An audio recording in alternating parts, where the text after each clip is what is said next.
காரைக்குடி சட்டமன்ற தொகுதியில் இப்போ தேர்தல் பிரச்சாரம் சூடுபிடிக்க தொடங்கியுள்ளது. தேசிய ஜனநாயக கூட்டணியின் அம்மா மக்கள் முன்னேற்ற கழகத்தின் சார்பாக போட்டியிடும் வேட்பாளர் தேர்போகி பாண்டியர்கள் நம்மளோட இருக்கிறார். அவரிடமே கேட்போம். சார், இந்த அதாவது சட்டமன்ற தேர்தலுக்கு 2வது முறையாக நிற்கிறீங்க. கடந்த முதலில் உங்களுக்கு வெற்றி வாய்ப்பு நூலில் தவிர்த்தாலும் இப்போ மீண்டும் 2வது முறையாக நிற்கிறீங்க. உங்களுடைய வெற்றி வாய்ப்பு எப்படி இருக்குது? இந்த தொகுதி மக்களுக்கு நீங்கள் என்ன செய்யணும், அதாவது புதிய என்ன திட்டங்கள் அறிவிச்சு நீங்கள் வாக்கு செய்கிறீங்க சார்? உறுதியாக இந்த தேர்தலை வெற்றி பெறுவது என்பது மிக எளிது. காரணம், கடந்த தேர்தலிலே அம்மாவின் தொண்டர்கள் பிரிந்து நின்றோம். இந்த முறை அம்மாவின் தொண்டர்கள் இணைந்து ஓரணியில் நிற்கின்றோம். கூடுதலாக மோடிஜியின் பலமும் இருக்கிறது.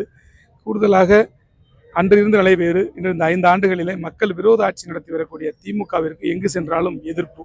ஆகவே இந்த தொகுதி மிகப்பெரிய வித்தியாசத்தில், தமிழ்நாட்டிலே அதிக வித்தியாசத்தில் வெற்றி பெற்ற தொகுதியாக உறுதியாக காரைக்குடி இருக்கும். திட்டங்கள் என்ன திட்டங்கள்? ஐயா எடப்பாடி அறிவித்த அனைத்து நலத்திட்டங்களும் வரும். அம்மா காலத்திலே ஏழை மக்கள் பேராதரவோடு வெற்றி பெற்ற அனைத்து திட்டமும் இப்போது நிறுத்தி வைக்கப்பட்டிருக்கிறது.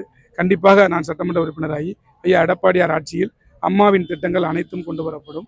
எங்கள் பகுதியை பொறுத்தளவில் இப்போ காரைக்குடிக்கு தனி மாவட்டம் அண்ணனிடம் கோரிக்கை வச்சுருக்கோம். ஐயா எடப்பாடியாருக்கும் அனுப்பிச்சிருக்கிறோம். ஏன்னா இங்கே இருக்க மக்கள் ஒவ்வொருத்தருக்கும் சிவகங்கை போக வேண்டியிருக்கு.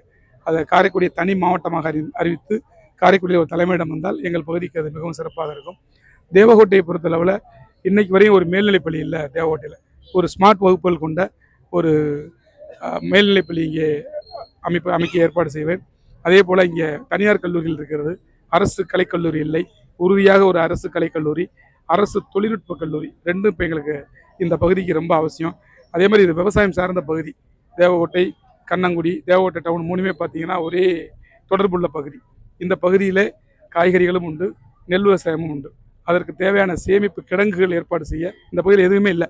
ஏதாவது நாங்கள் நெல்லை சேமித்து வைக்கணும்னா இருந்து காரைக்குடிக்கும் கோட்டையூருக்கும் போகிறோம். அந்த ஏற்பாடு செய்வேன். அதே மாதிரி வேலை வாய்ப்பு.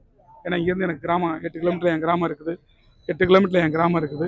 ஆனால் வேலை வாய்ப்பு இல்லாமல் எங்கள் கிராமத்தை எடுத்தீங்கன்னா இருக்கிற அத்தனை வீட்டில் இருக்கிற ஆம்பளை பசங்களும் இன்றைக்கி வெளிநாட்டிலையும் வெளி ஊர்லேயும் தான் இருக்கிறாங்க. ஒரு வேலை வாய்ப்பை ஐயா மோடியோட ஆசையோடு ஐயா எடப்பாடியார் ஆட்சி வரும்போது மத்திய மாநில அரசுகள் ஒத்துழைப்போடு உறுதியாக ஒரு 5000 பேருக்காவது இந்த 5 ஆண்டுகளிலே வேலைவாய்ப்பு முயற்சி செய்வேன். இன்னும் பல்வேறு திட்டங்கள்.